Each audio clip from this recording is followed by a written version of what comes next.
Welcome to Entry Level Moms. I'm Nasra. I'm Soya. And today we have another mom chat for you. We absolutely love mom chats. We did have a guest plan, but unfortunately they had to cancel last minute. It's just going to be me and Soya today again. What up, people? What's up? What's up? I almost slipped the mic. How you been, fam? I've been alright. Wallah, alhamdulillah, I've been alright. So yeah, man, today, there's a couple of things that I want to address with you. What is it? I want to quit. I'm joking. I'm joking. I nearly gave you a heart attack. Sorry. No, for a second I was like, what's going on? I panicked for a second. No, don't panic. No, but genuine question though. Yeah. If I said to you today, I can't do this no more, would you continue the pod? I think I would cry. I know you would cry. You cry every episode. I'm joking. No, but if I genuinely was like, I can't do this no more. But so we are. You hold down the fort for me. No. What would you do? It would be really weird. I wouldn't do it. Remember we had this conversation last time and I said to you, if I died tomorrow, would you continue the podcast? You know what it is, Masra? I don't know if I could. Why? Only because, I feel like with you, you'd be able to survive without me. I wouldn't be able to survive without you. I'm so sorry. I wouldn't be able to survive without you. No. Trust me. Do you know how chaotic this place would be without you? I wouldn't be able to survive without you. No, in terms of like the back end stuff, I understand. Front end, like in the studio, I feel like if it was just me and a guest, maybe I'm a bit too... I don't bring the energy. I'm too dim. I'm too relaxed. I don't agree. I feel like people would get bored if it's just me and I don't another agree guest. because first of all, you are an excellent listener and you ask really, really good follow-up questions. Do I? You really do. And I've had that feedback from so many people. They're like, oh my God, Sawia's such a good listener. And she adds so much like more to the conversation by asking such good follow-up questions. I'm a better listener than I am a talker, I can't lie. Okay. And I feel like sometimes people get a bit stressed online. Like we've had a few comments where people are like, Nasra, you talk too much. Can you give Sawia a chance? The thing is, I don't even like that. Do you know why? Because I feel like I'm talking bare. Genuinely. This is more than I usually talk, bruv. After the 2 hours in the studio, I swear to God, I need like a rest from talking. I need like, you know when singers do the vocal rest and they're like, I'm not going to talk for like 2 weeks. That's me after every studio session.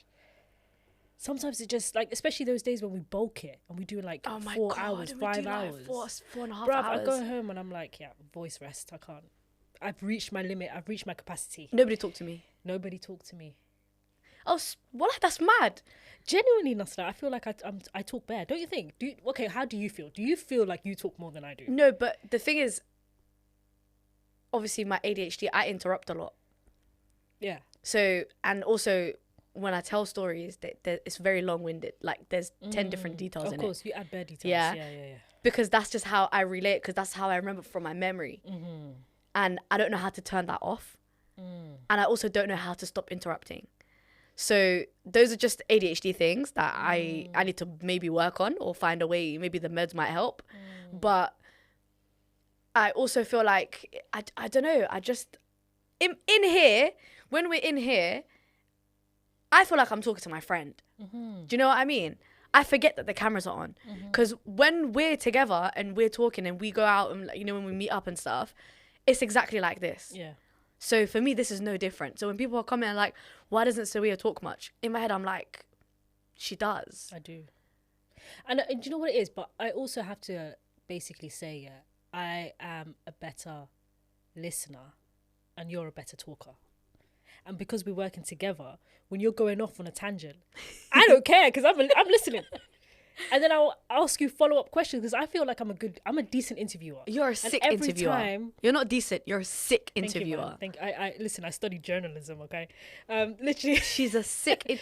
every time we have a guest... I wouldn't survive without you, wallahi. Every time we have a guest, I literally prepare, like, questions in my... Like, I've got questions in my notes or I save it in, like, my drafts in my email. And I try not to look at my phone. I try to like just make sure I read through all the questions and then keep it here. Yeah. You know?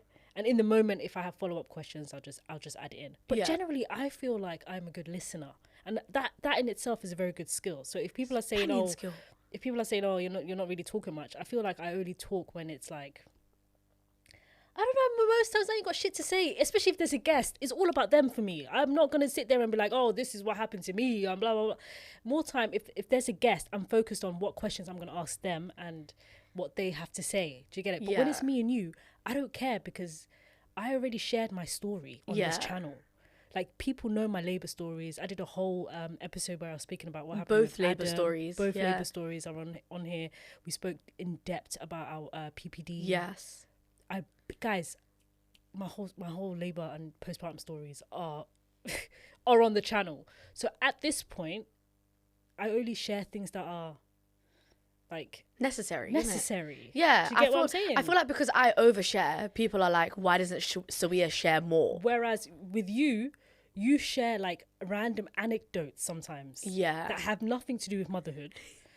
And obviously, this is not me even trying to attack you. I love it. It's hilarious. I know. I love it. And you're right. I actually do. You share. I'm a waffler. Yeah, you share anecdotes that have nothing to do with motherhood. Whereas for me, I don't really do that unless it somehow relates to what we're talking about. Yeah. So that's basically, that's the difference between us. But I feel like I talk. I can't lie. I think people need to leave you alone. I don't want people to think that I'm not saying enough. What do you mean? This is a whole podcast, bruv. I've been talking. I've been talking. No, I love that. People actually need to leave you alone, wallahi. And me as well. You don't need to leave me alone too. How many times have I told you I have ADHD? How many times have I told you that? This is how I know you're new here. Innit? Because the people who know. The people who know, they understand. Like, also, they've been with us through this journey. Yeah.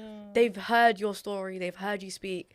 Also, you're actually such a sick listener. I need to, like, work on that active listening skill. Mm-hmm. Because my active listening, I don't know, I feel like I can't listen unless I'm doing something or touching something or fiddling with something or looking elsewhere. And, like, in my brain, like, unless I'm, like, hooked,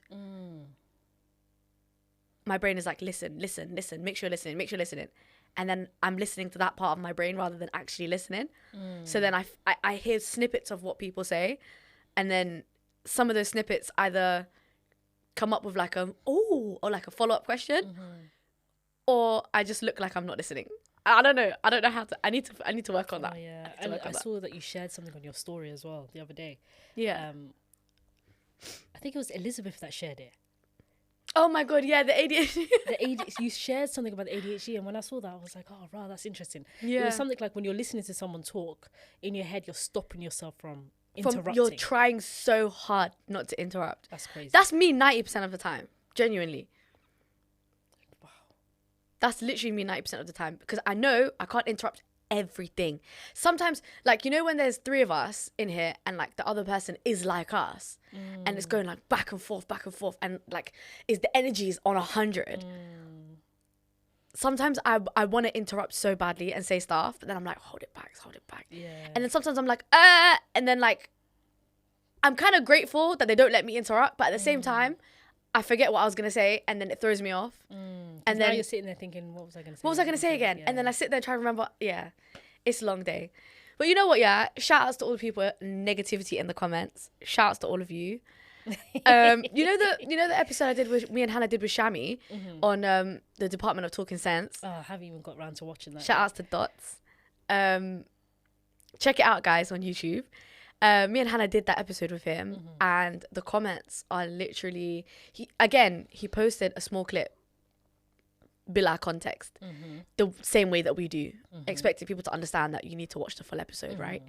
What's that thing that you said on Instagram? You can't watch a trailer, yeah? You can't watch a trailer of a movie and get pissed off that you don't know what's going on. That's exactly basically it. To wrap it all up. That's exactly it. So we said something hilarious. She said, so when you're watching a trailer of a movie, do you then go and message the producer and say, yo, can you give us more context? Why would you post that? Why would you not give us the full... It's true. Why don't you just go watch the damn movie? Do you know what I mean? Facts. That's what people do. When you said that in the car, I burst out laughing. I could not stop laughing. I was crying. I was like, bro, it's a reel. we only have a minute and 30 seconds now, innit, to Yeah. post something. And TikTok, I think you can post up to 10 minutes, but I ain't doing that. More time, our social media clips are like a minute to 2 minutes long. Yeah. It doesn't go over 2 minutes. It's not meant, you're not supposed to sit and watch a whole podcast on Instagram. It's just meant to hook you It's in just supposed to so kind that you of watch it, the full episode. reel you in, pun intended, reel you in, yeah, so that you can go click the link in the bio and watch the full episode. What the hell? I'm not going to explain nothing to you, bruv. They're big mad. They're big mad. Yeah, On the sorry, dots one, people are so tapped. he posted something when I was saying the person that you choose to marry is the most important decision that you can ever make in your life. 100%. And everyone in the comments is like, it's women that look like her that then ask for 50k. My phone was What's it silent. got to do with your appearance? Yeah, so then he will say What you something. said. People in the comments, I never looked at the comments until literally earlier on today. I came across the video. It came on my For You page, and then I was like, oh, I never looked at the comments because Shami called me and he was like, Nasra sis, I just want to let you know that, like, I don't know if you've seen the comments. And I was like, am I being dragged? And he was like, to put it plainly, yes, you're being dragged. And then I was like, post more. I was like, find another clip that is offensive and post more. I love that. I said to him, literally, there's no such thing as negative publicity. No, but it's the fact that he literally said, oh, Nasra, just to let you, man. How many times have we been dragged? We've been dragged bare times over the last 3 years. Bare times. Like, So how many times have we... but you can handle it better than I can. I can't lie to you. You can handle it better than I can. I sometimes get in my feels. You do? Yeah. You know it is. Sometimes I'm like, what the hell are we doing wrong, man? Get off my dick. Do you know what I mean? Yeah. Like, do you know them ones where it's like, oh my God, the amount of people I've blocked, bro. Oh my God. I think TikTok, we reached like 5,000 blocked accounts. I think Instagram, I don't know. Instagram, I think we're on like 1,000 blocked accounts. I'm pretty sure we're on like 1,000. But Yeah. Instagram is less hectic than TikTok. TikTok is full of, you know, on Game of Thrones, you know, the wildlings. I mean, TikTok I don't is know why full of wildlings. I don't know why I agree to that. I've never watched Game of Thrones. You've never I'm so watched Game of sorry. Thrones? No, it's not my type of show. Okay, so then there's the normal people, right, who are all parts of little tribes, different tribes, and they are all fighting for the throne. And then there's the ice wall. The ice wall is there to protect the regular people from the White Walkers.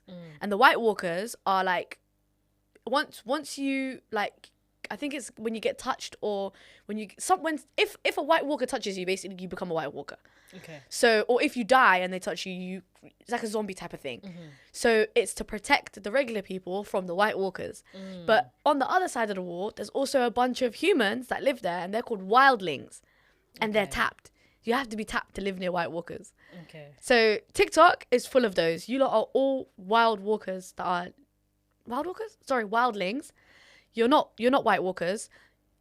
You're wildlings from Game of Thrones. I'm telling you, it's full of the tapped people, the most tapped people of Somalia and of Ingriska. So tapped. Of England and of Somalia, and yeah. So basically, I just have to mention something because I was, you know, when you're just so baffled. So you know the clip that's kind of going viral now where you're talking about what happened to you in Kenya? Yeah. Of the man that knocked me in the dark. No, literally, like it was really, really dark. You could not see, and a man bumped into you. We found it funny. Yeah, we found it funny that he had the audacity to say, look where you're going, when he could have looked where he was going as well. Like, do you know what I mean? If you get it, you get it. If you don't, you don't. Yeah. How can someone say, I don't like it? No, there was one guy on TikTok, he comments and goes, I don't like it when people laugh at their own jokes. Oh yeah, him. Yeah. Then he goes, next time. What did he say? Tell the joke and let other people laugh or something like that. Yeah. Yeah. He said something like, it was him. Next time, share the joke and see if the audience finds it funny. That's the one. Yeah. I said, what? So we can't laugh at our own jokes. We can't. What? The funny thing is, I weren't even telling a joke. It wasn't stand up. Even a joke. I was just telling about what happened to me, and it just so happened to be funny. And we found it hilarious. It was hilarious. The funny thing is, there was one guy in the comments. Yeah, there was a Somali guy in the comments. Shame on you. He said something like, when women laugh too much, they're Sharmutas. sharmutos. They're considered like whores. What? I couldn't believe it. Actually, I did believe it. I did believe it because Somali men are our top haters. So. Our biggest ops. What is it with you lot? And you lot wonder why I get onto you all the time. You know, I hosted Addy's event yesterday, right? Mm-hmm. Shout outs to Addy. Shout outs to Can I Ask You a Question? Shout outs to Warda. Shout outs to everybody that came. Shout out to all of you. We had such a good time. I'm oh my God. Gutted I couldn't make it. I had a so long we day are. yesterday, it was so good. Wallahi, it was one of the best events. Really? One of the best events I've ever been to. Oh, I'm happy for you. Yeah, so when I was hosting it yesterday, I was firing so many shots at like the men. Mm-hmm. There was like maybe 20 men there, and there was about like 60 women. Yeah. No, more than 60 women. Sorry, there was about 100 people in there. It was crazy. Wow. The majority were women, and there was a small like portion of men, and I just kept looking at them, the crowd, like I was throwing shade at them, and then one of Addy's friends was like, "You're on strike number 4. If you do 2 more, I'm gonna get onto you back." I was like, Raw. Was he actually offended? No, he wasn't. He was joking, okay. But he was like, I'm counting. I'm taking score of all the times you've been getting onto men. You're currently on strike number 4. Hey. He was like, you have 2 more. I was like, this is jokes. 6 strikes. I love that for me. Oh, you were the host as well. Yeah. Big ups to you, man. Nah, you wonder why I get onto you guys. This is why I get onto you guys. You lot be dragging us for no reason. Yeah. And I don't know if I should share this, but actually, no, maybe not. No, share it. What is it? Nah, maybe I shouldn't. No, now I want to know. I don't.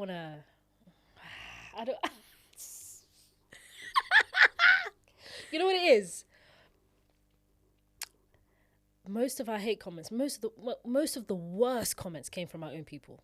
Okay, yeah, that's facts. I don't know. I'm too traumatized by men on mics and their audiences. Oh, I see what you mean. And it's got to a point where now it's like, entry-level mums will only collaborate with women. I feel like. I don't know if that's my honest opinion. You know what it is? I don't know if we can say that because there's a couple of really incredible men that I want on here. One of them being father to a queen. I actually saw him yesterday. He's a dad. I saw him yesterday. To me, it's fine. So I saw him yesterday and had a full-blown conversation with him about coming on the pod. Banging. And no. There's certain guys that I I get. He's incredible. But I'm having trust issues, Nasra. No, I hear you. I have serious trust issues when it comes to Muslim men. I hear you. Serious trust issues because I'm like, I don't know what you lot are our biggest ops. I don't know what your motives are. Mm-hmm. What do you mean we're going to come collab with you? I don't know. I don't trust you. I hear it. I don't know what you're going to clip and put on social media. Facts. I don't know if you're going to throw us to the wolves because your audiences are filled with incels. Listen, do you get what I'm saying? Listen. Do you know what I mean? So for me, I'm just trying to protect. No, myself. I completely hear you and I agree with that, wallahi. Like, when you see it in that sense, like from our perspective of like how many times we've been dragged by Muslim men and Somali men. That's why I don't want to be placed in front of Somali audiences. It's almost like you're asking for it at that point. Exactly. Do you know what I mean? No, yeah. I hear it. Facts. I completely hear it, and I agree with you. Well, I hear it. Also, our platform is more. We have a niche, and our niche is very, very niche. We have like a niche within the niche, and our niche is like creating a safe space, and creating like a village, and creating something where women can feel empowered and comfortable. And this is not like a fun podcast. It's not. We don't do this for likes and subscriptions. Like, yeah, okay, we love it when you guys follow us and we love it when you guys subscribe, but like, it's not our goal to go viral. It's not our goal to be famous. Do you know what I mean?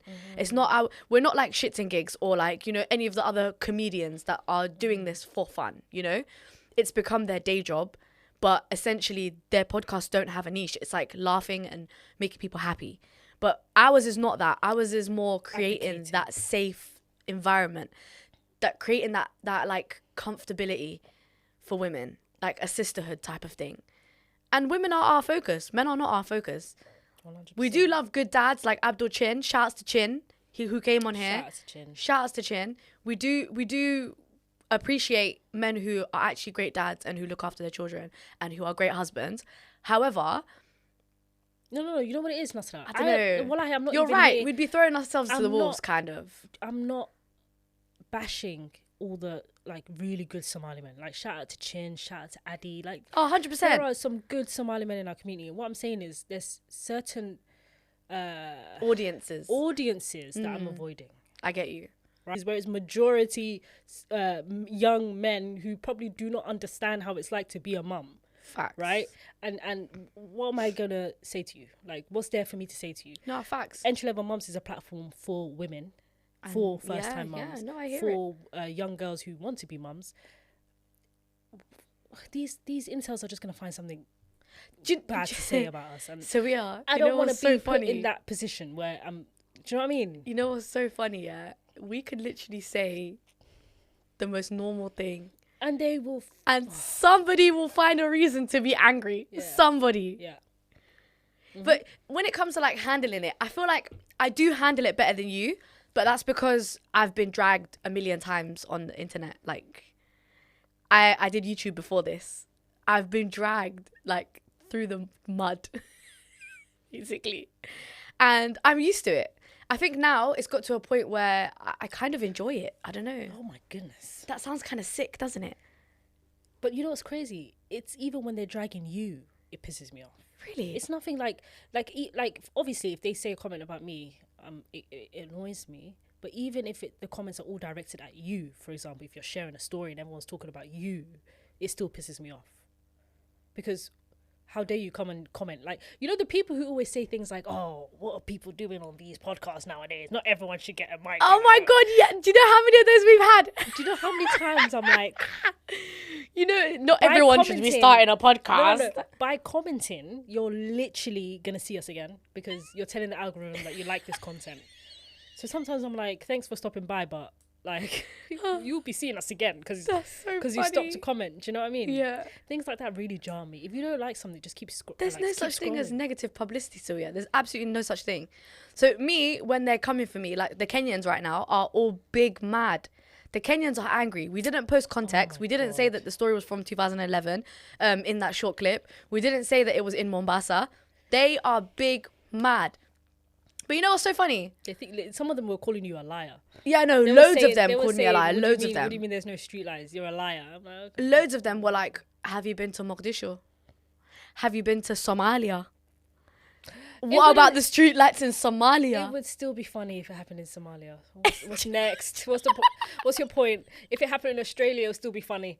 Yeah? It's about the man's audacity. I don't care whether it's dark or light outside. I really don't care. Oh my God. That's so funny. Nah, people were big. Someone goes, why you acting like there's no moon? Why didn't you? Because the moon is bright, like full moon, the whole month. Yeah. Even me, I learned about full moon, half moon, total eclipse. When I was, come on, are you telling me you didn't learn about that? The moon is never always full. It's full for only half of the month. Yeah. What's wrong with people? They always just have to have something negative to say. I love it. I love it because you're pushing my content to other people. Keep doing it. Keep being angry. Me and you are so different. I'm like, Elahio, make them stop. This is giving me anxiety. Oh my God. Someone accused you of racism as well. Rah! Yeah. Someone said you're anti-black. Or Allah! Because you said that you couldn't see the guy. Because I said he blended into the darkness. I was like, oh shit. We're gonna get cancelled. Manta, we're gonna get cancelled, bro. Hey. But then I was like, you know what? Like, Oh my God. if it's pitch black, bro, you wouldn't even be able to see a white guy coming in front of you, bro. Do you know what I mean? That's just what it is. My neighbor, my neighbor's son, he's like pale white, and she actually said that to me the other day. She goes, he even glows in the dark. Sometimes when he's walking at night, I just see little something glowing in the dark. That's crazy. Hilarious. Swear down. Hilarious. Yeah, he's so cute. He's like 1 year old. Aww. Oh, he's so cute. But yeah, man, honestly, like, I don't know. So yeah, man, being dragged is not that deep. I feel like sometimes, no, do you know what it is? I have never really been perceived like this. How do you see, like, how do you feel like the internet perceives you or perceives us? Did you even think about it before this, or before we've been dragged?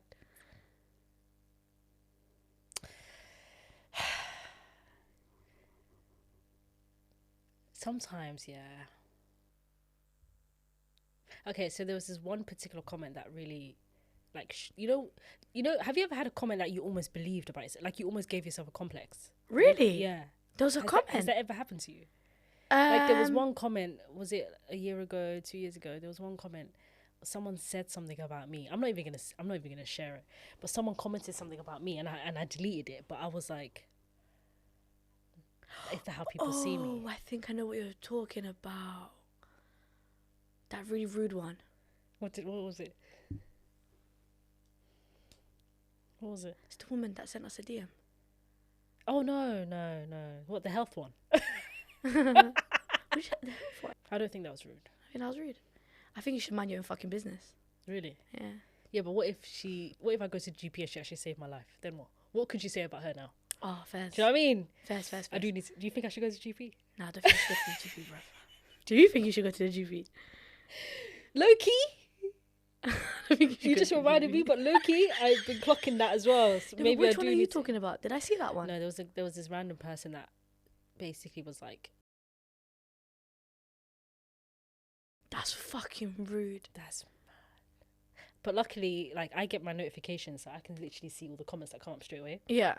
I turned that feature off, by the way. I deleted it straight away. I turned that feature off, by the way. I don't like that feature. Because Hannah can read now. There was one time her dad sent me a message. Yeah. Hannah's dad sent me a message. He's not saved as his name on there. Yeah. He's saved as something else. But she knows what he's saved as, innit? It's like a Mr. something. And she goes, oh, Dad sent us a message and it says, I'm crying. Why is Dad crying? And what does that mean? I was like, oh my God. I was like, oh my. Oh. I went on the notifications so fast and I turned that preview off.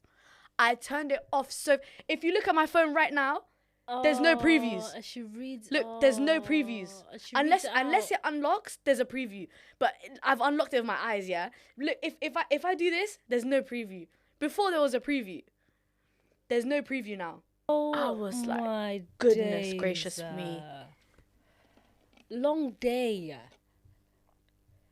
But I love that it shows up on your phone and you're able to just quick time delete everything quickly. Yeah. If I see a comment, I'm on there. I'm on it straight away. I actually monitor all the comments. You do? I really do. You know, on TikTok, it never gets overwhelming for me. I'm like, hey, let me sit down, read it like a book. Who's moving mad today? Honestly, who's moving mad? You know, on TikTok, there's like a little thing that says approve comments. So the filtered ones. Yeah, you know the filtered ones. Oh my God, the filtered ones are crazy. I go on the filtered one. I go on there and I go, oh my God, that's so rude. He's talking about me. Approve. Someone, oh my God, he just called me fat. Approve. Wait, I don't approve. You know why I do that? Because I'm like, I'm just gonna leave you to the wolves. Someone's gonna cuss you out. There's another one where people were arguing about Somalia and Kenya on the most recent one. It became a Somalia versus Kenya. It became Somalia. Sorry, we started a race war. That's what stressed me out, because now we're about to start a war on TikTok. We started problems, okay? Sorry, innit? But there was one where this person was arguing with another person, and I was like, oh, their point is rude about us, but like their point is still valid. Approve. And they were having a full back and forth, and all of them kept getting filtered. So I was thinking, oh my God, you lot are probably like, where's his reply? Oh, I won. Approve. The reply just came through. Yeah, that's true. But Laszlo, since you're handling it very well, yeah, what's your limit? My limit? Yeah. Like, what's a line that someone has to cross for you to feel hurt or attacked? I have to know these things since, you know. Sorry to interrupt. Have you subscribed? If you haven't, hit that button. Make sure you subscribe. Okay, back to the episode. What is a limit that is... I'm not going to tell YouTube my limits, first of all, because you don't need to know what's going to trigger me. But I'm not going to lie, the list is very small. But you know what? You know what the issue is, Nasra, though? You can actually share on YouTube. Because as long as we don't clip it onto social media, Yeah. the people who, the real ride or dies, yeah, I think they will understand. The incels are not going to be sitting here watching 2 hours. Or I was going to say, you never know who watches our podcast. That's true. You never know who watches our podcast. You really never know. Yeah. Also, I've got a couple of ops. Yeah, I know you do. And I know you watch our podcast. Oh, you know the list has gone down. You remember that one recent op I told you about? Yeah. The list has gone down. I quite like her now. Wait, which one? The one that, remember before I said to you, I don't know how I feel about this person. And then we had to meet them a couple of times. Oh, okay. Yeah, no, I like her now. Do you? Yeah, she's not my op anymore. I knew it. I like her now. I knew it. Yeah. Because even I was a bit like, damn. Why she gotta be her? Wallahi, why? I don't know. Yeah, you know that one. I've let go of that one. Wallahi, she's nice. I like her. Yeah. Yeah, I'm she's glad. a sweetheart. Well, I'm glad. Yeah. I'm glad. So I have one less op on the list, wallahi. Just one less. Yeah. People change, you know? You know them ones? You know what happened to me one time? I was in Primark. Yeah. And I saw someone that I used to be pretty close with. But we broke up. Yeah. A friend, like friendship breakup, yeah. And the maddest thing is as soon as we locked eyes, I smiled. Even though it was a beef thing, Nasra. Oh, right. Like our last words was probably F you. Do you know what I mean? But this was before COVID. That's the last time I saw her. Before COVID. Before I even got married. Wow. That's when we broke up. We locked eyes. As soon as I saw her, I went like this. I smiled. She smiled back. And then I walked off. After walking away, that's when it registered to me. Oh, wait, we weren't even on speaking terms. We just smiled at each other. Oh, right. And I was like, damn. It's for me, it kind of shows that, like, okay, I feel like we outgrew this beef. Yeah. Naturally. Yeah. Because my first instinct was, I recognized her face, yeah? And it's almost like my soul was like, oh my God, it's so-and-so. And she smiled back. Oh, wow. Maybe she was wary about how you'd react. Maybe she saw you first and thought, oh no. But it wasn't like, the thing is, the reason why I thought it was cute was because she also responded by smiling. Yeah. If she screwed me, oh, that would have been a whole different story. You know? Imagine how embarrassing that would be. Oh my. Imagine she went. Imagine if she saw you smile and went, ew. Hey, that would have been a whole different story. But the fact that she smiled back was nice. And I still never, obviously, I didn't say anything else to her. I just walked off. But yeah, it's crazy, innit? Wow. But to be honest, my list of ops is very short. Is it? Very short. Oh, yeah, you told me. Yeah. We had to disclose it, innit? Oh, yeah. By the way, me and Suya had to disclose who our ops are, just in case any of our ops ever had kids and decided to come on this podcast. But I don't feel like our ops would do that. I mean, you know, some of these ops have audacity, wallahi. You never know. True. You never know. True. But no, we sat down and we did like a disclosure. Like, so who's your ops? My ops are Yeah, I said, seven. I said this person. If I see them as on site, you said the same thing. No, I literally. But then I said, you know what? I have a kid, innit? I have a kid. I can't really be on site in people. Wallahi. Yeah. There's no on site, bruv. I'm not a fighter. I'm a fighter. I'm not a fighter, bruv. Yeah, but I have to be nice now because I have a kid. I have something to lose. Yeah. You know, the months, and I have a nice podcast. I can't be. You lot are not going to see me on I'm Just Bait or on one of these blog post channels. Or like, you're not going to see me on there. Yeah, man. I feel like one day it's gonna get to that. You reckon? Yeah. We're going to say something outrageous. I feel like it already happened. We already ended up in Shadeborough before for only like 2 hours, and then they deleted us, and I was like, alhamdulillah. Thank God. I don't know if their audience is an audience I want. Hey, I do not want to be on Shadeborough. But, you know, it's also kind of scary that, like, when we put our clips out there, Nasra, it's on the internet, and people can do whatever they want with it. Like, they can share it anywhere. Do you know what I mean? That's the part that kind of scares me. Yeah, that is scary. It is what it is. No such thing as negative publicity. Hey, I wish I had your thick skin, man. To be honest, remember when we had that episode last time and I said to you, there's nothing that anyone could say to me that I haven't already said to myself, and worse. There's really nothing you could say to me that about my appearance or about me, about who I am, that is offensive to me. Because what are you going to do? You're going to say I'm fat. Like, I know I'm fat. What's your point? Like, what's next? Yeah. You're ugly. Okay. I'm not here to be pretty, look pretty for you. What's next? What can you really say? That's my issue with it. Like, I'm not offended because there's only two things that you can say is that I'm fat and ugly. Nobody's gonna want you. That's another thing. Okay. No wonder why you're single. Okay. Thanks for the engagement. Yeah. It's weird, man. The ones that really, really make me laugh are the guys that comment and say things like, oh, I can never marry someone like her. Yeah, okay. Because who's checking for you? Because I said you're the love of my life. Who's checking for you? And then you check their profile pic and they're looking like they look like a whole demon. Like a bahal. Get out of here, bro. A bahal means like a insect. Like a thing. Like an insect. Like a You're out here looking like that. Yeah. There's not really much, there's not really much that you lot could say that would upset me. Genuinely. And also, I've been dragged so many times. Like, I've lost count of how many times I have been dragged on the internet. I've lost count.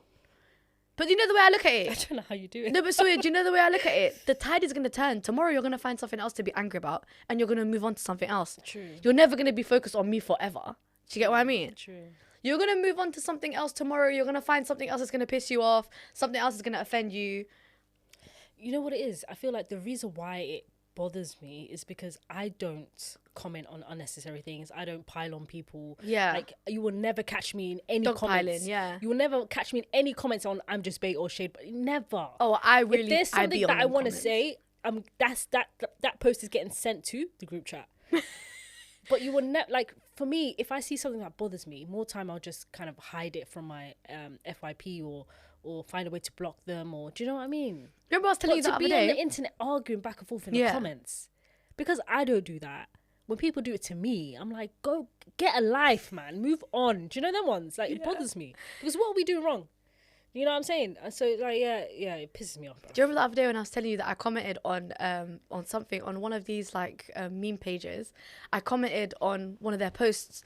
It was the guy he was on a line bike and he didn't realize there was police behind him and he ran a red light and then the police went to get him. But there was a guy who was recording on a dash cam and the guy on the dash cam was like, haha, like, basically, like, good, get him type of thing.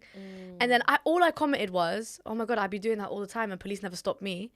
I run red lights all the time. That's all I commented. Yeah, but I see cyclists do that all the time. Okay, but do you know how many people said to me? You know how many people said to me, I hope you get run over? Do you know how many people said to me, I hope a bus hits you? Do you know how many people that said to me, you're one of those people? Yeah, you deserve to be run over. Yeah, people are so weird, bro. There's some Muslims that literally said to me, oh, next time when you get splattered by a bus or something like that, some girl was like, oh, I hope you get hit by a car. And I was like, really? I replied to her and I went on her profile first of all, and on her profile it says, "Inna ma'al usri yusra." How cheeky for you to say with hardship comes ease. And I said to her, yeah, if I ever get hit by a car, I hope none of your hardships come with any ease. She deleted her comments so fast. Bastard. Because you made a dua against her, bro. And then she went on my profile and she commented on I remember I tried to show you and she deleted it. Yeah. I went on my profile and she commented on my most recent picture and she was like, you're even fat. I don't know where you're even talking about line bikes. You don't ride bikes. Miserable. No, she said something like, you need to ride bikes. Look how fat you are. Or something like that. Yeah. And I commented on her picture and I said, I don't forgive you until the day of judgment. I'm going to see you in front of God. And she deleted it. She came back for round 2 of a negative dua. I love that for you. I'll see you on the day of judgment. I'll see you there. On the day of judgment, when God says, yeah, all these people are dogpiling against you, I'll be like, give me all of their good deeds. No, yeah, genuinely. I'll even take one from everybody. That's like 1,000 good deeds. Give them. Genuinely, Nasra, how miserable can you be? Exactly. These people are miserable. I have to keep reminding myself that they're just literally miserable human beings. People are very miserable. They're but so miserable. I love it. Because you're not going to rain on my parade. I had a great day that day. Bro, especially that clip about you in Kenya. We were enjoying ourselves laughing. I was enjoying that laugh. That was a good ass laugh. And they were like, it's not funny. If you don't find it funny, that's your problem. Do you know how many people Do you are know like, what I mean? I don't care. people are like, I We've missed been the laughing. joke. We've Where's been the laughing. joke? Yeah. People are like, oh, why is it so funny? Somebody else was like, he said something in Swahili that killed me.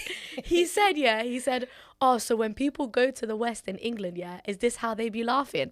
He said something along the lines of, oh, you're only laughing like that because you live in England type of thing. He said we were just wheezing. Bro, he literally said, is this is the type of laugh that they laugh when they're in the UK. In my head, I was like, what are you on about, I bro? want to hear how Kenyans laugh. How do you guys laugh then? No, someone actually said, do they have asthma? I died. Asthma, you know. Asthma's hilarious. Some guy goes, why is this video 30 minutes long?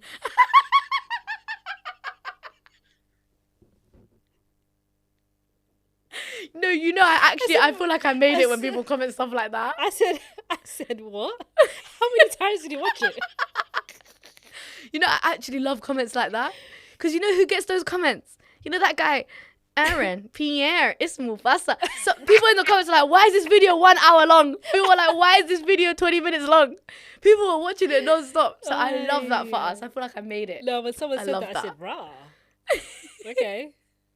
30 minutes long. Can I read you a dilemma? Oh, go on then. It's not really a dilemma.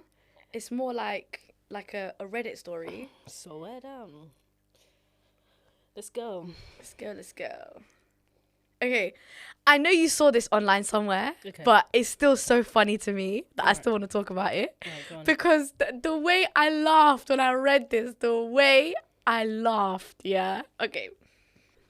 I asked my wife for a divorce and she abandoned our 5 children with me. I regret marrying her. That's the title, yeah? So my story is long, but help and read and post. I want to speak my mind on a public space. My wife is very irresponsible and I regret marrying her for the thing that she did to me. Leaving 5 children with me and going to Nigeria because I asked her for a divorce. This is someone I paid for her masters and brought her to the UK. Her first time in the UK was because of me. Some weeks ago, I sat her down like a man in our house. I told her that I wanted a divorce and that I'd made my mind up and would be moving out that week. I made arrangements for money for the children. She didn't say anything. She said, okay, no, not a problem. She just nodded and she said she understood, like she has been planning this thing. I thought it would be a conversation or maybe she'll say something, but it wasn't like that at all. She didn't even beg. Without a single word, she packed her things the next morning, grabbed her phone and texted me, I'm going to Nigeria. I'm leaving the kids with you. That was it. We have 5 children together. She now carried their passports, so I can't travel with them to Nigeria. How do you leave 5 children with me? For what? Is she not the woman in the marriage to cater for the children? What pains me is our twins. Their birthday was the next week. She didn't seem to care about what would happen to me raising these children. I was left there holding the responsibility of our 5 children by myself, as if nothing had ever mattered. I was stuck there by myself where I had to pick up the responsibilities of a broken family that she didn't seem to want to be a part of anymore. The calls I made to her family did not mean anything. Only her mother even still picks up my calls. She left me with no support. Her family are useless like her. I have to apply for new passports for our children. I swear she won't see these children again. I married a thief and a wicked soul. She stole £3,000 from my account using my email to authorize it. The first few days was overwhelming for me. I started to have a temperature, like I'm falling sick. It was like I didn't exist outside of being their father. I can't even watch ball or go out. I could barely find a moment for myself. Oh, really? Say that bit again. The first few days were overwhelming for me. I started to have a temperature like I'm falling sick. It was like I didn't exist outside of being their father. Didn't exist outside of being their okay, I can't even watch ball or go out. I could barely find a moment for myself. Oh. So sad. Oh, boo. Sorry. These children, it's like my wife told them to frustrate me with tantrums, late night feedings, and constant messes. Aww. Wait. Sorry, keep going. Keep going. I've got a lot to say about this. When I tell you, I laughed. Okay. And every time I looked at them, I realized that she is not coming back. She wasn't coming for them, for me, or for the life we had once tried to build. What type of woman does this? In the midst of it all, my sister has stepped in. She started coming over to help me, picking up the slack when I was drowning.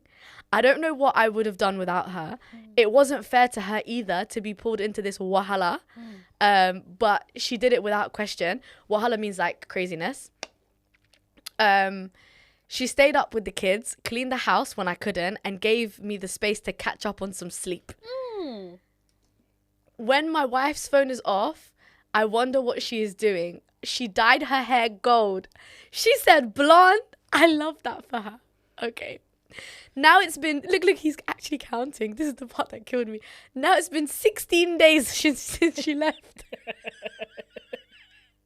16 days of taking care of these kids sent to punish me to hell.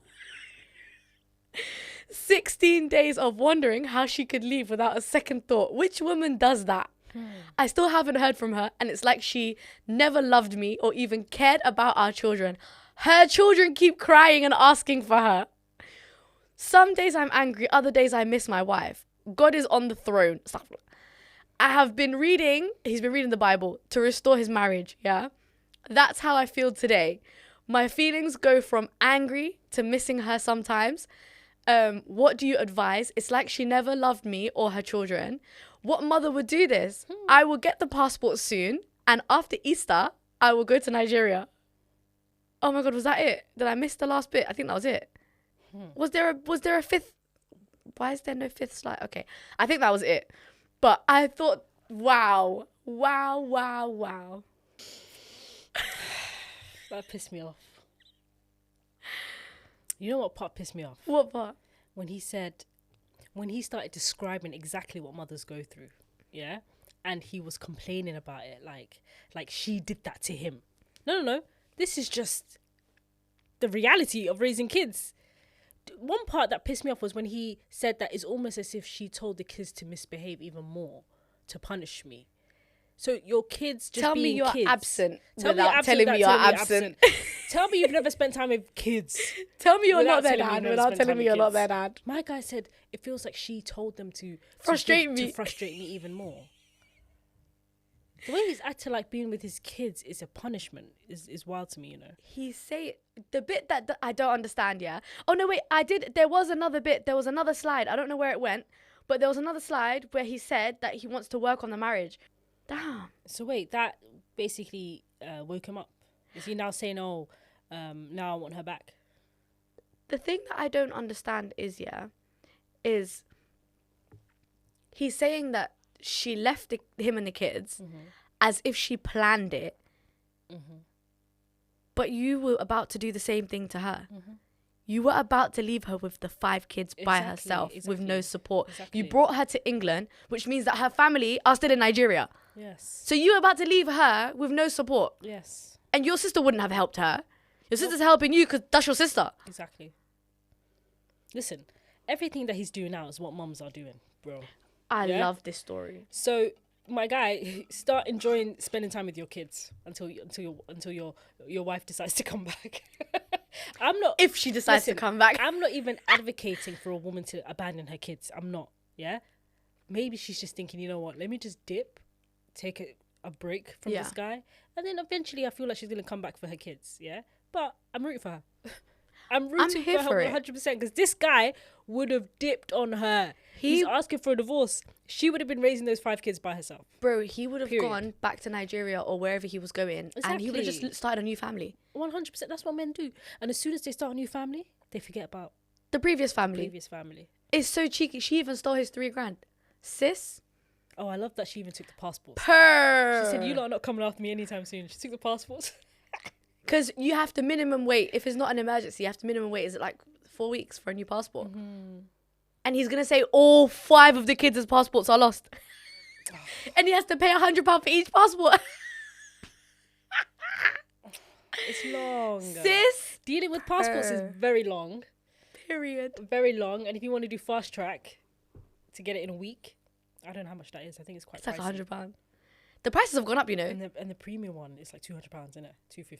The premium one I think is like 180. 1 day delivery. Yeah, I think it's like 180, but I don't think it's 1 day delivery. You have to go into the place to collect it. You have to go. It's in Victoria. It's next to Victoria Station. You have to go there and collect the passport. They moved to East now. They moved to It's not East. Victoria anymore. You're joking. Well, the passport office is not. It's in East, bro.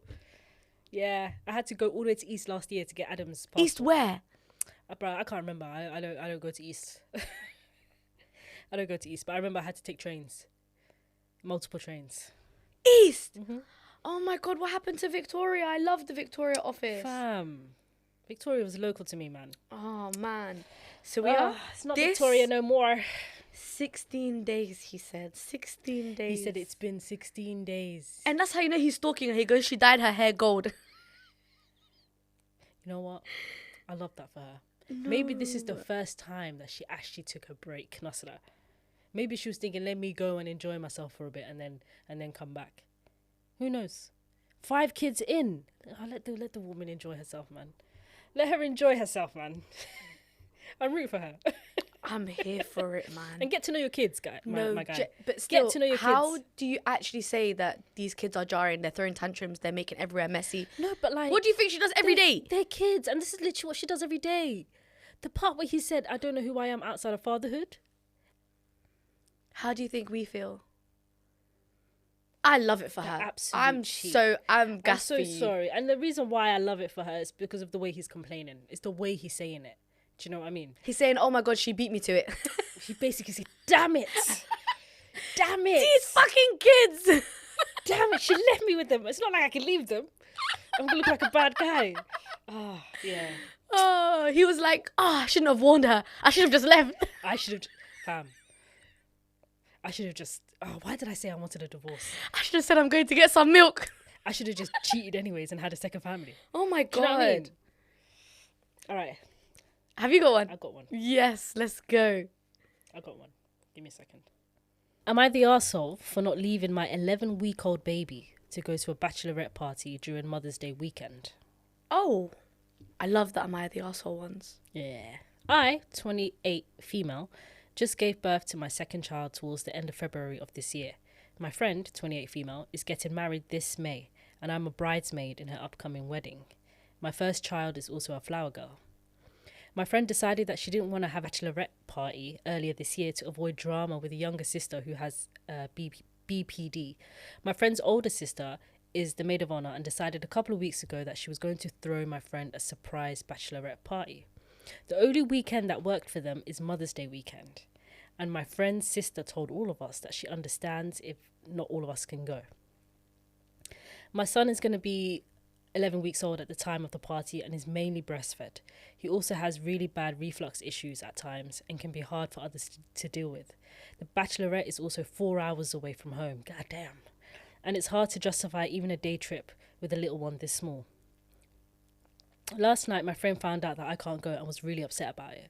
I explained to her how much I truly wish I could be there, but I'm unable to right now due to not being able to leave my son for that long yet. My friend basically told me not to talk to her anytime in the near future and that she will see me at the rehearsal dinner. Am I the arsehole for not being able to go? I really wish that I could, but my kids are always my first priority. I don't appreciate her making me feel like a bad person for needing to be a mum. I will say that this friend has a bad history of needing to remain in control and likes to take things out on me when things don't go her way. This might be the last straw for me, however, and I'm not sure if I even want to be in the wedding anymore. Bun her. Your friend Are is you a crazy? dickhead. You're not the asshole. You're not the arsehole at all. Your friend is a dickhead. What do you mean? She said, don't talk to me in the near future. I would not talk to her again after that. Do some people really find it that deep? What? A bridal shower. A bachelorette party. Like if my friend just had a baby and she mainly breastfeeds, and the bridal shower is 4 hours from here. That's here in Sheffield. That's right. Bruh. You're going to Liverpool. I would not expect my child. Your friend. I would not expect my friend, who was a bridesmaid, and her newborn baby, who's mainly breastfed, to be coming all the way 4 hours trip to come to my bridal shower. I'd be like, stay home with your child. It's not that deep. I'm not gonna lie. I wouldn't even expect her to come all the way 4 hours to come to my wedding, Bro, let alone bachelorette. Listen, I would even tell her, if you don't want to be a bridesmaid for me because you just had a baby, It's all good. That's so cheeky. That's very cheeky. Her friend is a she's prick. definitely not the arsehole, but would you have cut them off at that point? Yeah. I would say fuck you and fuck your wedding. I'm not gonna lie. I probably would, because if you're having a problem with my child now, then you're always gonna have a problem with me being a mum and me putting my kids first. Also, anytime... If you're already starting that shit now. Exactly. And also, anytime... You know what, yeah? It's always those friends that when they have kids, they say, oh, how come nobody wants to invite me anywhere?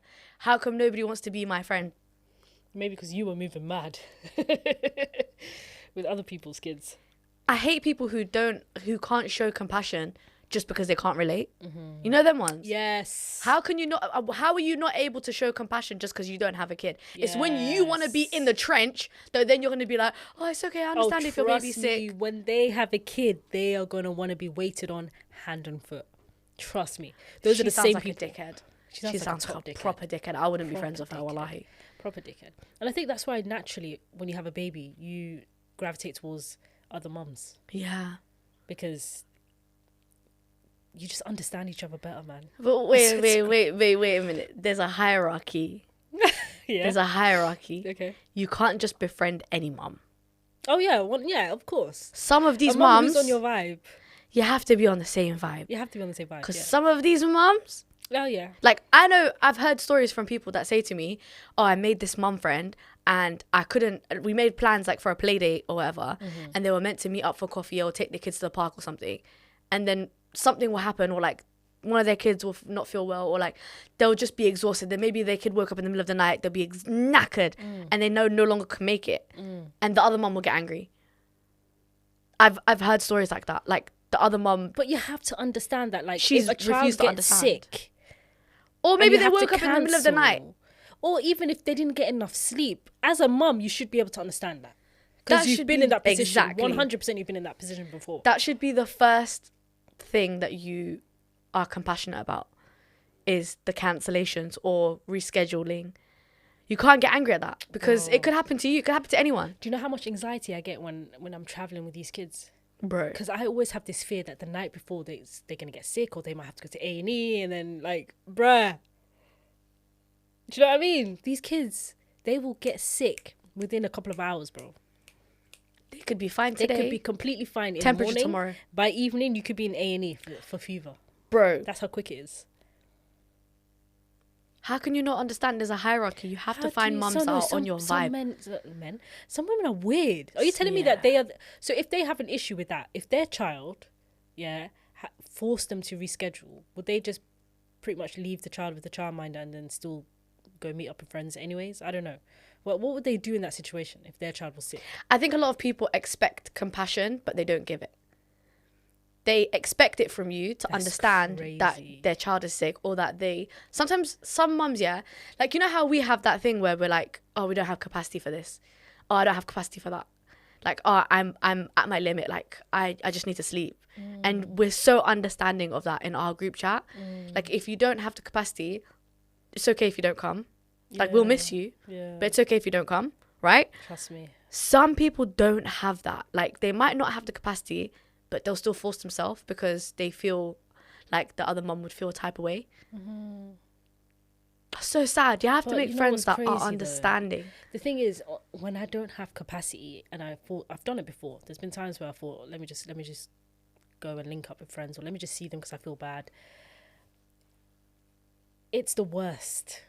Have you ever went out when your battery was already drained? Yep. It feels like prison.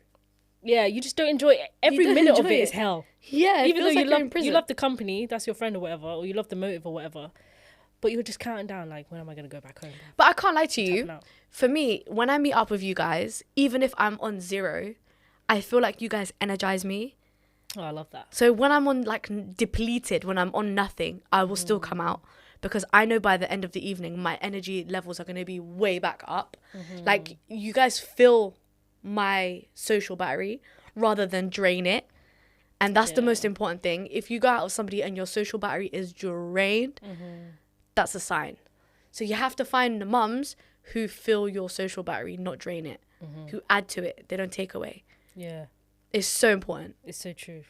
And let's just be lazy together. Let's lay on the couch and just be lazy. Do you know what I mean? Even How if we many don't times have we met up and we just lay down on the sofa and just Bruv, talk? how many times we just lounged around and did nothing? You know what I'm saying? I love those ones. Those are the best. Those ones where you come in and then Zainab just gives everyone a bati. You know that ones? Oh, yeah, I love those ones. The ones where it's like, I might as well take off my bra while I'm here. Oh, I love those ones. I love those ones. They're so nice. Let me ask you a question. Yeah. I'm very curious to know how you feel about this. And maybe there's going to be a lot of mums who are in the same situation. And to be honest, it's happened to me. Okay, so let's say you've had a baby, right? Well, you actually did have a baby. You had a baby, and then you've got like a bunch of friends who don't have kids, yeah? So they don't know how it's like. Mm. You guys are pretty good friends. Like, when I say pretty good friends, you go way back. Yeah? Your child is almost 1, or maybe just past 1, and they haven't seen your child yet. How do you feel about that on a real level? I'm curious. 100% a type of way. 100%. Because the reason is that before you have children, like, you form these friendships and you form these relationships with people, and in your brain, those are your child's aunties and uncles. You know, like, let's say you have like 2 proper good friends, and let's say they're both girls. In your brain, you're having a kid, and those 2 are going to be your children's aunties, and you've already like assigned them that role. But sometimes when you have the baby, they might not take on that role of your child's auntie, because maybe they don't see that in their brain as their role. So they distance themselves, and sometimes it's unintentional. Sometimes it's like, you're married now and you're having a kid, you're in a completely different, like, not, I wouldn't say higher, but like 2 separate, like completely separate directions. Like, you're single and you're living your life, you're going that way, and like you were single and you were living your life, you were going that way with them, and then let's say you met the love of your life and you steered direction, and now you're going this way. You're both going different directions now. Yeah, trajectories. Yeah. And they're probably thinking, oh, you know, she's got a husband now, she's pregnant, let me not disturb her, let me just go out and go out with my friends. Yeah, let me just keep going this way. She probably doesn't have enough, she doesn't have like spare time to come out. Yeah, she doesn't but have like that these are all anymore. assumptions that people make. It's just assumptions. So you should never assume, because when you assume, yeah, you make an ass out of you and me. Okay, don't assume. Call the person, ask them. But that's like if the love is really there. I feel like you guys were boys. I'm not talking about random friends. Yeah, but I'm talking about like Sawiya, you guys were boys. Can I tell you something? Yeah. If you can marry a man, what's more closer than marriage? And they can switch up on you after you have a kid. What are friends? Hey. If the man you sleep with in your bed can switch up on you, what are friends? How are you expecting different from anyone else? What are friends? You know what I mean? You have to put everyone in that category now. Forget friends. Your cousins could switch up on you. Hey, of course. Your siblings could switch up on you. Let me ask you another question. Let's say someone that you were close with hasn't seen your child yet, and now they just had a baby. Would you make time for them?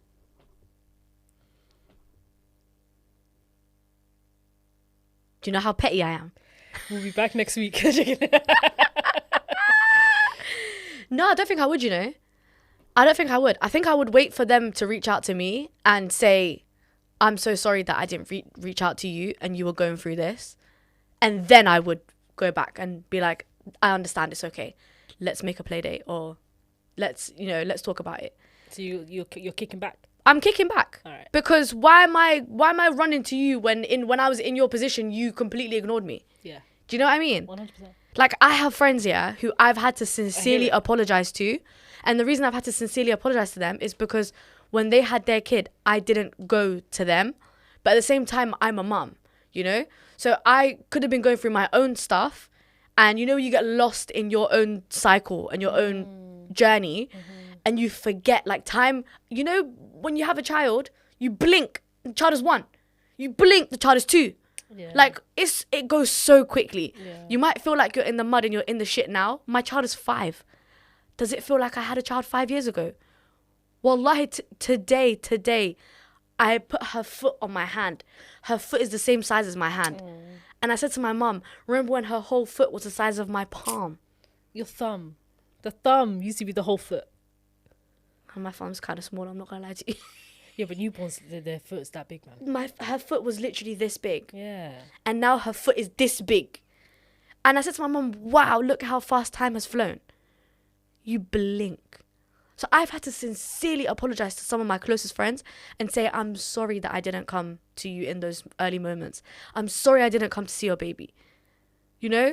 Like I was lost in my own sauce. But that's if you care about the person. If you don't give a flying fuck about the person, you're going to keep living your own life and keep going down your own. I lost friends, like, after I had a kid. Bro, forget friends. I lost family when I had a kid. I was heartbroken when I was pregnant. That's a story for another day. But I lost family. Like, during that time period of when I got married to when I had my daughter, I fell out with somebody who was extremely, extremely, extremely, I would say, other than my mum, the closest person to me. And my heart broke into a million pieces. And I had to pick myself up from that. You really don't know, wallahi. Sometimes babies, bring everyone back together. And that is kind of what happened. So my baby brought everyone back together. However, in those moments where I was going through PPD, in those moments where I was going through sleepless nights when I was pregnant, even those moments when I was feeling nauseous 24/7, those moments where I was so heavy I couldn't stand up by myself, those moments where like I literally could only sleep 4 hours. My heart was broken through all of those moments the whole time I was pregnant. So yeah, I think it's really sad, and I feel sad for mums who experience that, but you really do see who really cares about you. And generally, Nasra, I used to be a bit of a people pleaser. I'm not that person anymore. I've become a completely different person. Now it's like, if I feel a type of way, you're out of my life. That's it. Done and dusted. You're like, I'm not even trying to be cutthroat about it, but over the last couple of years, I've been a bit more like, hey, you know what? I don't want you part of my life anymore. Can I ask, I distance myself. Is that after you had Jenna, or is that since we've had Mum Club? Since I had Jenna. Okay. Mum Club obviously made things better, but since becoming a mum, you start to see like, obviously it's not all about me. I'm just saying, like, you kind of do see who's there for you when you need it, especially when you go through PPD and all those things there. Facts. So yeah. For me, since we've had Mum Club, like, you know how we really we be drilling it into you guys. Sorry, I knocked the mic. We be drilling it into you guys that you need to find your people. You need to find your tribe. You need to find your community. You need to find your village or create one. Since we've had Mum Club, anyone can get blocked. Wallahi. Wallahi. Now, anyone can get blocked. Now, if I don't have any friends outside of you guys, I'll be all right. Me too. You know, I always say, I can lean on you lot. I always say I have Mum Club with 3 additional friends. Yeah. So I have 2 friends, 2 female friends, and 1 male friend, right? Who, outside of Mum Club and them, anyone can get blocked. Anyone can get blocked. I don't care about anyone else. Wallahi. Genuinely. Like, and I know that sounds sad because some people who will watch this will be like, I'm very close to Nasra. You're probably not in that 3. I'm sorry. You're probably not in that group. I'm not gonna lie to you. Are you trying to make your op list longer? No, my op list is not even long, wallahi. But I'm saying, like, if I lost Mum Club and I lost those 3 friends, I would genuinely be heartbroken. Like, different level of heartbroken. If I never make another friend outside of that circle, so what? Since Mum Club, and a lot of things just anyone can get blocked. A lot of things don't matter anymore when you have kids as well. Yeah, so like things so that you used to be stressed out about, you don't care about anymore. So many things. Nothing matters now. Now Genuinely. You're so focused on, obviously, you're spending time with your family, your kids, or whatnot. Like, your kids also become your best friends in a weird way, and then like you start to meet other mums, and then you start to think, you know what, like all these little petty dramas and all of that stuff. I can't be asked anymore. But yeah, the reason why I was talking about this particular topic is someone actually reached out to me and said, you know, I'm having issues with like people not like certain people haven't even came to like visit my child, but they still expect me to send pictures and stuff like that to make their life easier. Yeah. And I think that's kind of wild. I'm not gonna lie, because before I wouldn't that, send pictures. Before having kids, before that baby even existed, they used to see each other all the time. So why can't you just, you know what, like if I didn't have any kids, and one of my best friends gave birth, I would be so excited to see my friend's baby, like an extension to her. I'd be so intrigued. I'd be so excited. Bro. Crazy. And obviously before becoming a mum, I used to love babies. Yeah. I used to be that type of person that was like, can I hold them? Can I hold them? Can I cuddle them? You know what's sad? I think we forget that a lot of the times places that you are in life, other people want to be in. And for some people, they can't bring themselves to come to see you because they want what you have, not as in your relationship or your marriage or your husband, not like that. As in they want to be in your shoes with their own child and their own husband so bad that they physically can't bring themselves to come to hold your baby. And is it also because it's a reminder? It's a reminder. That, also, oh my God, my friend has moved on to that next stage in life. Another thing is as well, it's a reminder that they're not there yet. They might be single. They might not have even found anyone.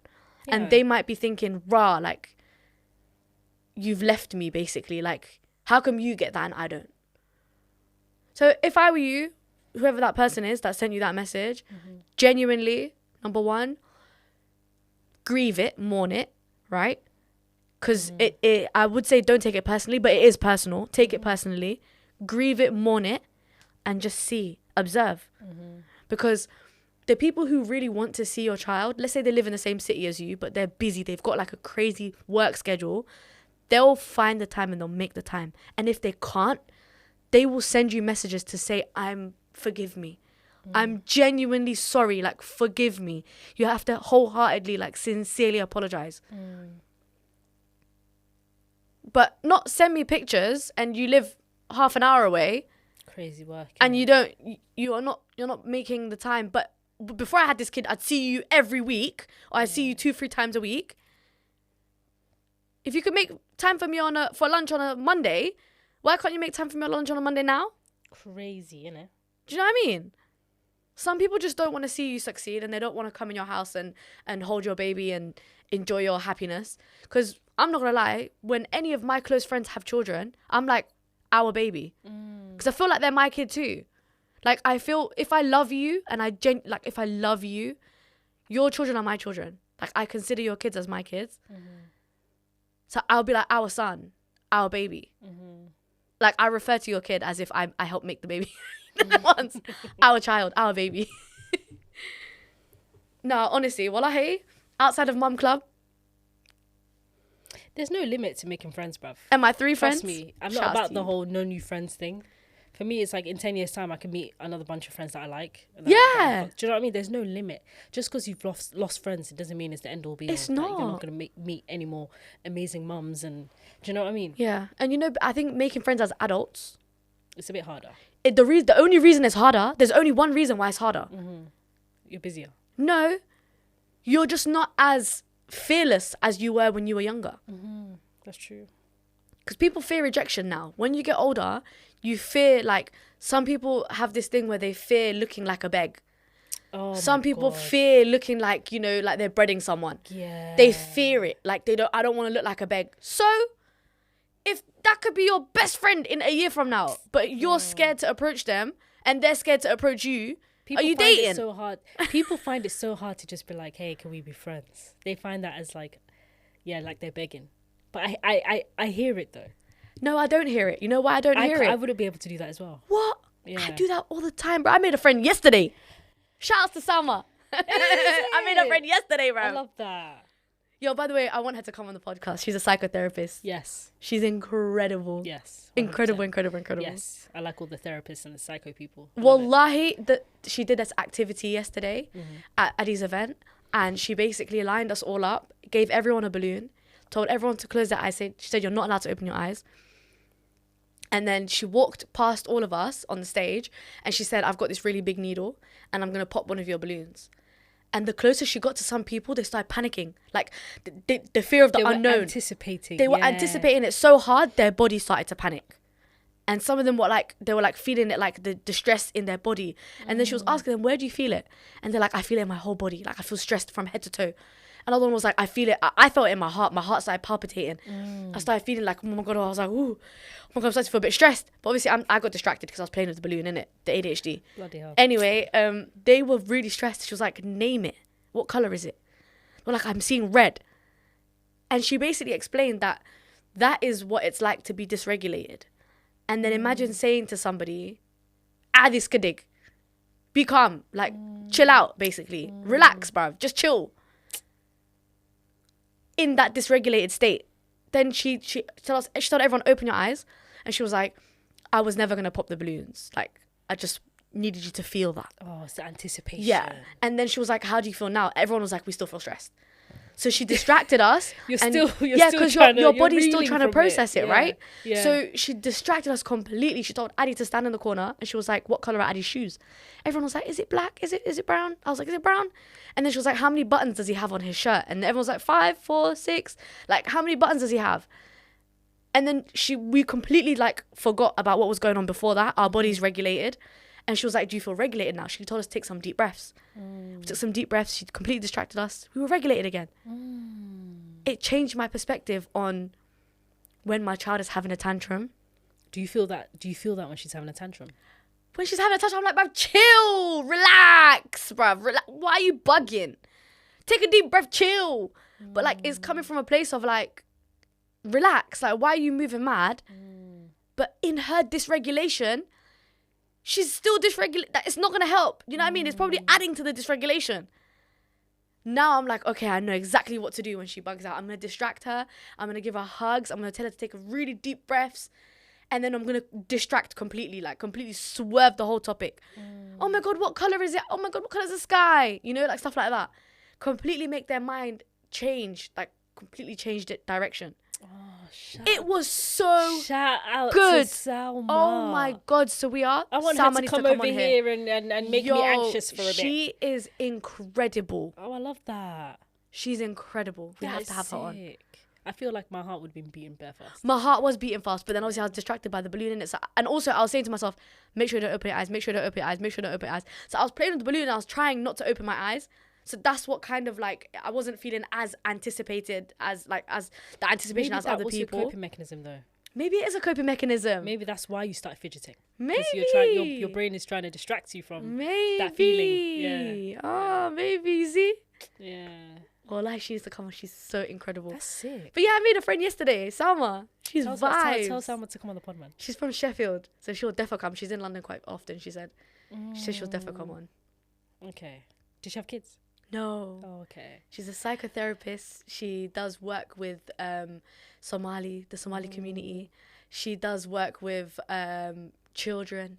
She works with like people who went to Dakan Ellis to cultural rehabilitation. Wow. Yeah, she helps with trauma. She does all of that. Oh. Incredible. We have to have her on. But yeah, as an adult, do you know how I made friends with her? Bro, I said to her, I love what you do. This is incredible. Yeah. I just started talking to her. I told her how I felt. If I was weird, like I'd be like, I can't tell her that I think she's wonderful because what if she's gonna think that I'm a beg? No. Listen, so what, bruv? I will compliment people, but it's the thought for me where it's like, I'm not gonna tell you I want to be your friend. Yeah, I will befriend you in a different way. So maybe we'll start talking, natural, blah blah blah. If I say to you, give me your Instagram, that's me shooting my shot. Really? Yeah, that's me shooting my shot. If I follow you on Instagram, that's me saying I want to be connected with you, because if we go our separate ways now, I will never see you again. You know them ones? Okay. So for me, it's like, oh my God, what's your Instagram? Straight away, people are like, oh yeah, they'll whip out their phone straight away. No one's ever going to say, no, don't follow me. You're right. Straight away, people are like, oh, let's do it. And then we swap Instagrams. For me, that's me shooting my shot. Really? But for me to be like, hey, let's be friends or let's go for coffee. Nah, you wouldn't even say, let's go for coffee. Swear. Me, I'd be inviting everybody to dinner. Let's go for dinner. Sam, I'm like, come to my house. Yeah, I can't be direct with it. It has to be like, let's stay connected on social media. And then over time, you know, we're going to see each other's vibe. Let me see what you're posting in your stories. See what kind of person you are on a day-to-day basis. Let me see what kind of memes you like. and then obviously after that, you're going to build the rapport with them. Build a rapport. Yeah. For me, I'm more of a slow burn. I'm a slow burn. Okay. Yeah, maybe one day I'll pop up and be like, hey, let's meet up. No do you know them ones? After you've built the rapport. Yes, it takes time. Okay. It takes time. But yeah. To be fair, you're right, because we did have long chats, me and you, before you interviewed me for the PPD blog. We had like multiple really long chats. Yeah. Okay. Yeah. And there's people that I've been following on social media that I really, really fucks with. Never met them yet. No way. It's weird, but like we chat to each other like we know each other. We do know each other, but we haven't met in person. Wow. It's mad. You wouldn't say to them, let's be friends? Why can't we? I feel like we're already low-key friends. Why can't we be friends? Why can't we be friends? Why can't we? But you know what? You know what it is. Should I tell you something very interesting? Apart from Samira. Yeah. Most of my friends are loud and like chatty. Like Samira is not loud. Like Samira is very like mesquite and laid back But if you see most of my friends, I kind of go like gravitate towards like the extroverts and the louder people and I don't know why. Hannah's not loud. Maybe Sam and Hannah. Hannah's not loud. Hannah's not loud, but when she's with you, she's insane. And more time when I'm with both of you, you guys are next level. So. Oh my gosh, that's so funny. Not you called it. I don't bring out the insanity in people. Okay. Hey, listen. Maybe I do, but when Hannah's with you, you bring out like a different side to Hannah. Do you know what I'm saying? I love that. I love that. I absolutely love that. But yeah, man. Honestly, most of my friends are extroverts. Most of my friends are tapped. Thanks. Tapped in a good way. No, I love that. That's actually Literally. so banging. Literally. To be honest, a lot of my friends, yeah, I would say the same. Except for you, you're an introvert. I have my friend Guled is an introvert. I feel like Zainab is similar to me. I think Zainab is in between. Do you think? I think Zainab is sometimes extroverted, but sometimes introverted. I think she's literally in the middle. Really? Yeah. I think she gravitates a little bit more towards... I think Zainab is an introvert that has been forced to be an extrovert. So now they can do both. Yeah. Because she's a teacher, innit? She's had to be extroverted. With her being a teacher as well, I feel like her communication is really good and she can speak in front of people. Yeah. But I remember she was saying that she used to literally have like panic attacks before doing like assemblies and stuff. Like it was hard for a long time until one day she was like, you know what, I can do this. It's just fucking kids, bruv. It's kids. Do you know what I mean? But kids are the worst, though. Kids are the worst, but they're not going to say it right now. Bro, randomly you hear some kid go, look at her tits or something. And then nah, they wouldn't do that. Not in assembly. They wouldn't do that in assembly. They'll get sent out. You'll get in trouble. Yeah, I know, but kids embarrass you, though. Yo, you know, I had a teacher in my secondary school. She was the head of year for year 9. And she had a cold sore right here, yeah. Oh. And one day they did sex education with us I think it was in year 8 or year 9, yeah. And they explained about STDs. It was called STDs then, before sexually transmitted diseases. Now it's STIs. Before it was an STD. And then they said, oh yeah, you know, one of the symptoms of having herpes is cold sores. As soon as everybody saw her, She got dragged. After that assembly, oh my God, she got dragged. They'd walk past and go, herpes. So deep. Damn. So deep. Zainab used to come on the pod, man. I love her. She used to come on the pod. She used to come on the pod. I feel like the day Zainab comes, I feel like I will feel content. Now it's like, you know, all my good peoples came on. My mom, my besties, everyone. Only one missing is Samaya. If Samaya can come and sit here. Oh my God. You know, she actually said to me, why have we never had your sister on here? Because she was gallivanting in Dubai, innit, for a minute. But you know what she said to me yesterday? She was like, one day I might come on the pod. And I said, to speak about what? Like, my G, you're not even a mum. She was like, I know, but she was like, that's the point. She was like, my perspective. She was like, maybe I could just ask you guys questions that I'm intrigued about. And I was like, that's actually a very good idea. You're very rude, you know. She's welcome here anytime. Sumaya, you're welcome here anytime. Hey, Sumaya, listen. She's welcome here anytime, but... You should have told her to come today. Nah, she was busy. She's getting a pedicure right now. As if a pedicure is more important than us. She's getting a pedicure. Nah, Sumaya's welcome here anytime, so we are. But I was like, you know what? Like, now that you said that... Sorry. Your throat is bugging. I don't know if the mic got that. The mic definitely got that. But I was like, you know what, Sumaya? That's actually a very interesting perspective. Someone who's childless, who doesn't have kids, they can sit on the couch and ask us questions. And it can be... There's no stupid questions, basically. There's no such thing as a stupid question. Yeah. And they can ask random stuff like... Something that's kind of like outside the box, because I don't want them to be like, oh, what do you do when you're sick? How do you look after these kids when you're sick? It has to be something that we don't even think about. Yeah. That only they think about.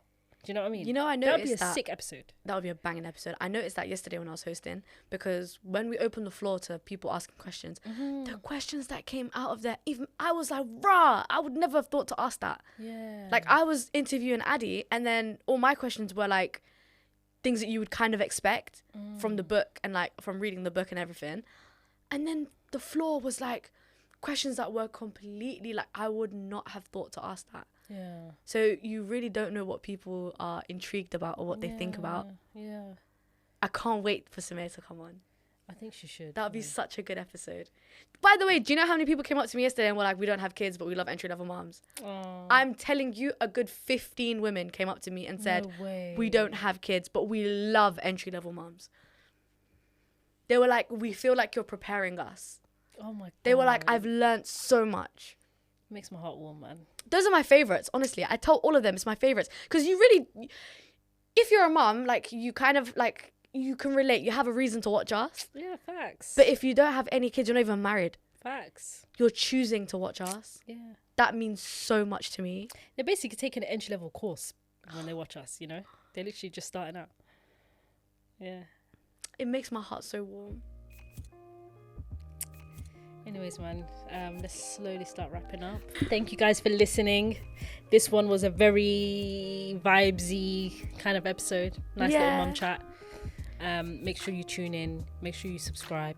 Yeah, don't forget. Make sure you comment and share with all your mama friends. Love you. Love you. Thank you. If you're watching us while you're cleaning, we hope you enjoyed your cleaning. Yeah. Bye. Bye. Mwah.